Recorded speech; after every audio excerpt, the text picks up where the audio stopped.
மதுரை மக்களே, மதுரை சிட்டிக்குள்ள அதுவும் உங்க பட்ஜெட்குள்ளேயே பிளாட் வாங்கணுங்கிற கனவு இப்போ கைகூடி வந்தாச்சு. மதுரையின் முதல் ப்ராஜெக்டில் ரோட்டுக்கு காசு இல்லாததால் 72 மணி நேரத்தில் 533 மனைகள் விற்கப்பட்டன. மீண்டும் ரோட்டுக்கு காசு இல்லாமல் பிரீமியம் வில்லா மனைகளை மதுரை வேலம்மாள் மருத்துவக் கல்லூரி அருகில் அறிமுகப்படுத்துகிறோம். Launching G Square Vagay Crest, Madurai Velammal medical college அருகில். Early bird price RERA approved villa plots வெறும் 9.9 lakhs%. சிட்டிக்குள்ள பிளாட் உங்க கனவு வீட்டுக்கான perfect spot. For bookings call.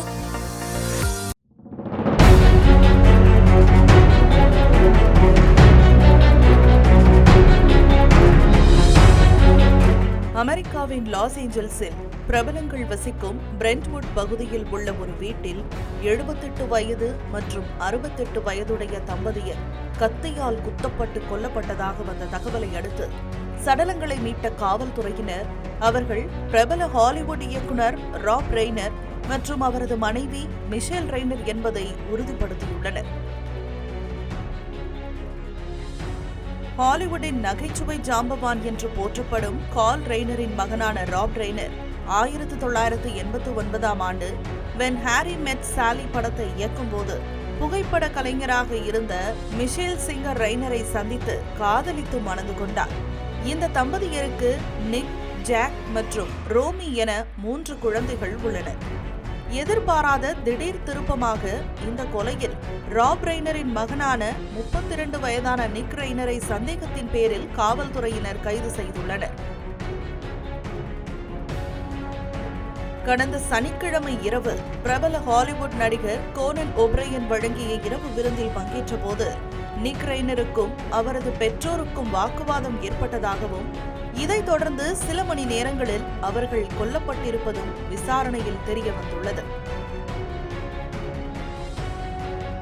முன்னதாக போதை பழக்கத்திற்கு அடிமையாகி 15 வயதிலேயே மறுவாழ்வு மையத்தில் நிக் ரெய்னர் சேர்க்கப்பட்டு சிகிச்சை பெற்று வந்தார். 2016ஆம் ஆண்டு வெளியான பீயிங் சார்லி என்ற திரைப்படத்தில் ராப் மற்றும் நிக் ரெய்னர் போதை பழக்கம் குறித்து விரிவாக அலசி இருந்தது குறிப்பிடத்தக்கது.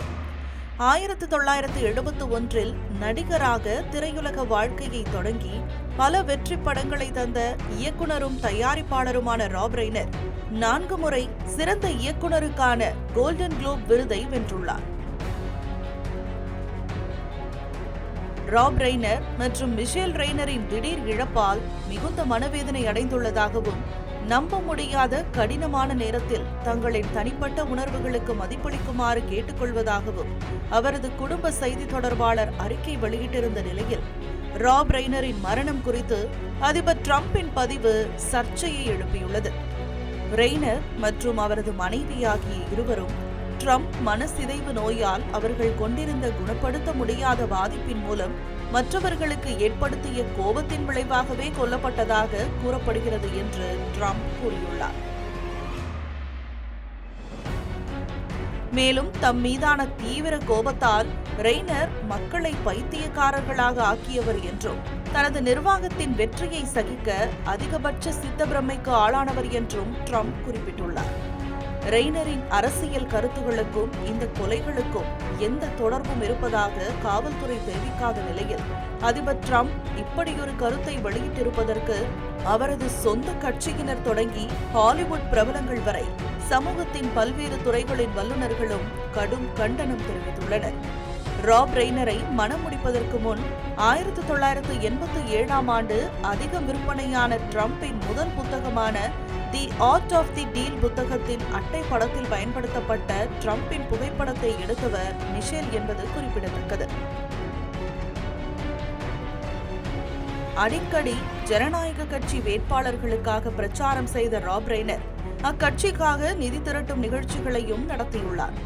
தீவிர ஜனநாயகவாதியாக இருந்த ராப் ரெய்னர் ட்ரம்ப் மீண்டும் பதவிக்கு வந்தால் அது ஜனநாயகத்திற்கு பெரும் ஆபத்தை ஏற்படுத்தும் என்று எச்சரித்தார்.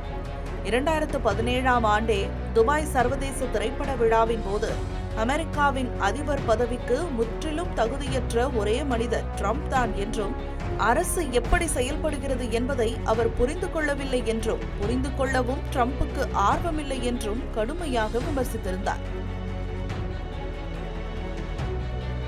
ஏற்கனவே இந்த ஆண்டின் தொடக்கத்தில் சமூக ஊடக பிரபலமான கிர்க் கொல்லப்பட்டதை தொடர்ந்து கருத்து வேறுபாடு கொண்டவர்களை அரக்கர்களாக சித்தரிப்பதன் சோகமான விளைவுதான் கிர்க் கொலை செய்யப்பட்டதற்கு காரணம் என்றும் ட்ரம்ப் கூறினார்.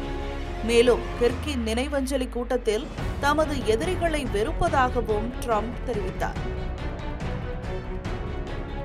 முன்னதாக 2022 முன்னாள் சபாநாயகர் நான்சி பெலோசியின் கணவர் பால் பெலோசியை அவரது வீட்டுக்குள் அத்துமீறி நுழைந்த நபர் சுத்தியலால் தாக்கிய போதும் ட்ரம்ப் இதுபோலவே கருத்து தெரிவித்திருந்தார்.